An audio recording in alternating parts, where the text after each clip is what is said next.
US presidential hopeful Donald Trump has called for a temporary ban on all Muslims, including tourists, from entering the country. It comes just a week after 14 people were shot dead in Southern California by a couple, including one shooter who pledged allegiance to Daesh. Donald J. Trump is calling for a total and complete shutdown of Muslims entering the United States until our country's representatives can figure out what the hell is going on.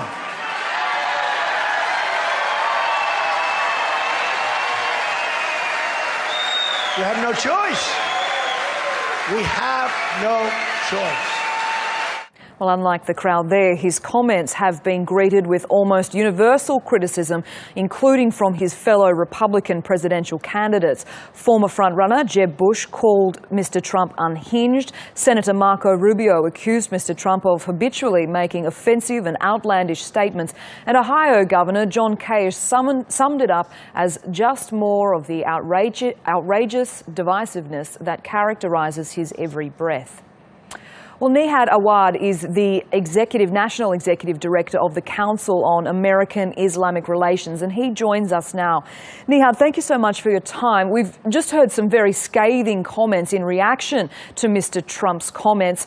What are your thoughts on the presidential hopefuls?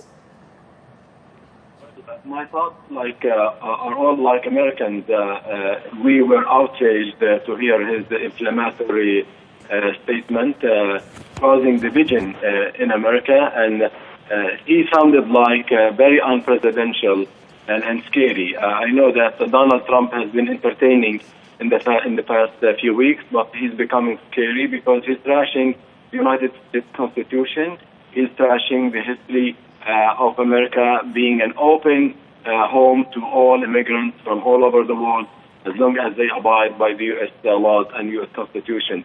So yes, we are outraged by his inflammatory rhetoric because it's really endangering the lives of millions of American Muslims at home.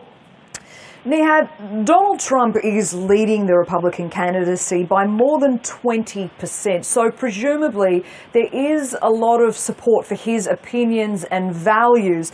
So do you think it is a case of him simply saying out loud what many Americans are thinking or wanting? Well, we know that he is a good salesman, but he's not a good politician.